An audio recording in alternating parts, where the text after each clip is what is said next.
पछतावा। शीशे के सामने बैठी सावित्री आज अपने मायके जाने के लिए तैयार हो रही थी। जैसे ही माथे पर लाल रंग की बड़ी बिंदी लगाकर उठी, तभी पीछे से सावित्री की बेटी नैना ने कहा, वाह माँ, आप तो बिल्कुल नानी की तरह दिख रही हो। बस एक कमी है, रुको, ये पल्लू का गांठ खोल लो। नैना ने सावित्री का आंचल पकड़कर गांठ को खोलने लगी। सावित्री ने तुरंत नैना का हाथ पकड़कर कहा, नहीं बेटा, ये ऐसे ही रहेगा। पापा को बोलो अब चले, वरना लेट हो जाएंगे। सावित्री आज महरून वाली साड़ी में बहुत ही सुंदर लग रही थी। सावित्री की माँ और सावित्री को जो भी देखता यही कहता, भगवान ने जैसे बड़े फुर्सत में बनाया है माँ बेटी को। सुंदरता चुन चुन के इनकी झोली में डाली है। लोग कहावत कहते हैं कि बेटियां माँ की परछाई होती है, तो सावित्री बिल्कुल अपनी माँ की परछाई थी। भगवान ने शक्ल सूरत के साथ साथ व्यवहार भी बिल्कुल एक जैसा ही बनाया था। शांत सौम्य व्यवहार और अपनों के प्रति प्यार और समर्पण की भावना कोट कोट कर भरी थी। सावित्री जी को साड़ियों का बहुत शौक था। वो हर तरह की साड़ी पहनना पसंद करती थी। हमेशा तैयार और फिट फाट बने रहना उन्हें बहुत अच्छा लगता था। सुबह उठकर सबसे पहला काम वो कंघी करके तैयार होने के बाद ही रसोई में या कोई दूसरा काम करती। सब देख कर दांतों तले उंगली दबा लेते कि आखिर इतना सब करती कैसे है। सावित्री कार से जैसे ही अपने मायके में उतरी, एक पल के लिए सबकी निगाहें उस पर रुक गई, जो सावित्री को देखता देखता ही रह जाता।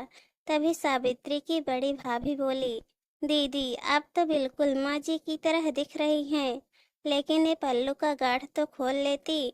लाइए मैं खोल देती हूँ। सावित्री ने अपनी भाभी का हाथ पकड़ते हुए कहा, नहीं भाभी, ये गांठ यूं ही रहने दो। ठीक है, अंदर तो चलिए।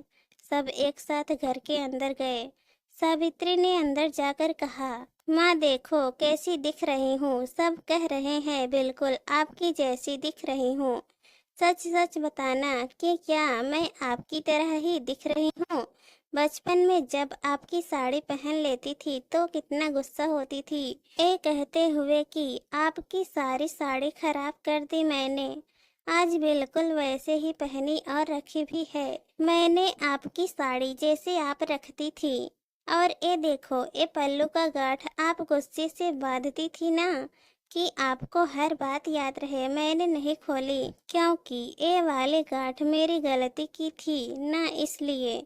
लेकिन हर बार तो आप मेरी गलती पर मुझे माफ करके मुझे गले लगा लेती थी। इस बार ऐसा क्यों नहीं किया? क्यों आपने गुस्से में कही हुई बात को सच कर दिया माँ? क्यों क्यों?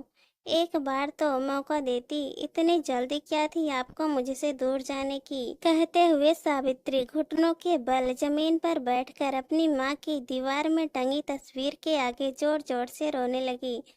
तभी सावित्री के बड़े भाई शंकर ने सावित्री को गले लगा लिया और कहा, चुप हो जा सावित्री, कब तक खुद को दोषी मानती रहेगी? जीना मरना सब ऊपर वाले के हाथ में होता है भाई। लेकिन उस दिन माँ मुझसे बात करना चाहती थी, मिलना चाहती थी, लेकिन मैंने क्या किया? कहते हुए सावित्री पुरानी यादों में खो गई।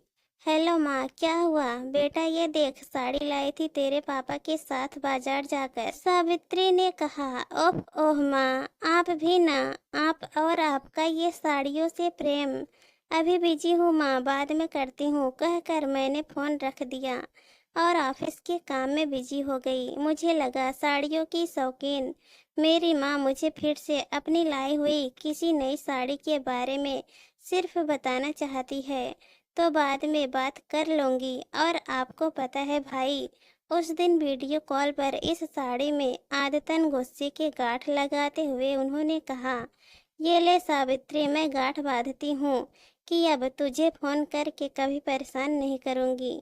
मैं तो तुझसे अपने दिल की बात करना चाह रही थी।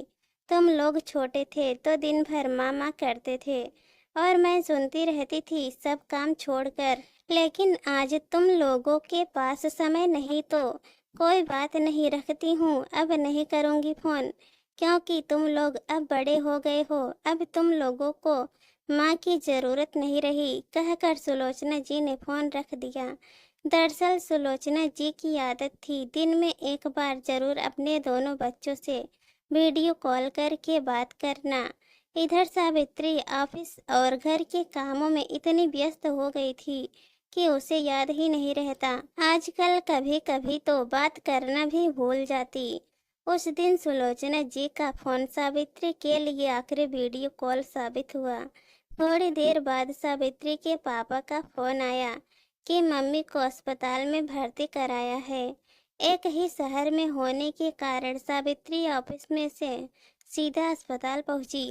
पता चला माँ को हार्ट अटैक आया है और जब तक डॉक्टर के साथ पूरी बात हो पाती, माँ ने अपनी आखिरी सांस ली। माँ की लाडली इकलौती बेटी सावित्री, जिसे उसकी माँ अपना प्रतिबिंब कहती थी, उसको अकेला छोड़ गई। सावित्री रोए जा रही थी, कहकर माँ उठो ना, ऐसी भी क्या नाराजगी, कैसे रहेंगे हम सब आपके बिना, कौन करेगा हमें वीडियो कॉल्स माँ।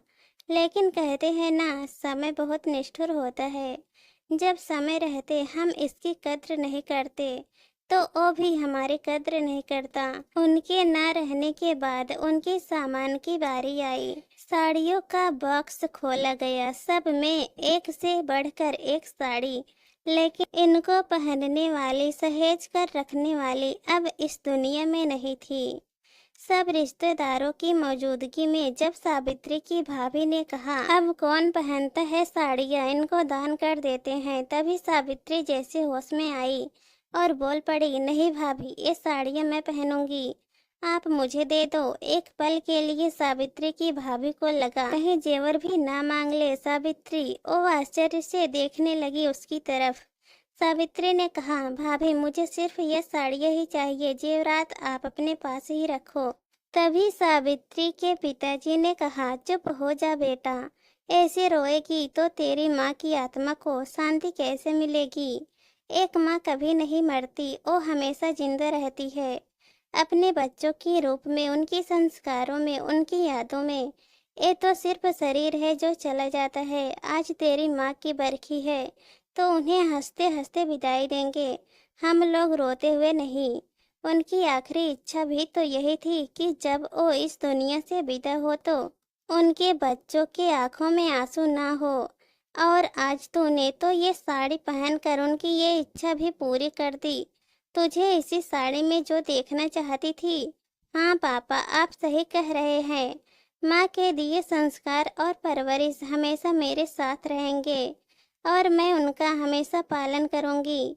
जब भी उनकी साड़ियाँ पहनूंगी तब तब मुझे उनके गोद और ममता का एहसास होगा। वही खूबसूरत एहसास हमेशा जिंदा रहेगा। दोस्तों, बहुत बार ऐसा होता है कि हम ना चाहते हुए भी अनजाने में ऐसी गलती कर बैठते हैं जिसका पछतावा हमें जिंदगी भर रहता है। इसलिए जब भी माता पिता आपसे बात करना चाहे तो आप बिजी होते हुए भी उनके लिए समय निकाल कर बात करें। इस कहानी पर आप लोगों की क्या राय है, कमेंट में ज़रूर बताना। और अगर कहानी पसंद आए तो चैनल को सब्सक्राइब कर देना।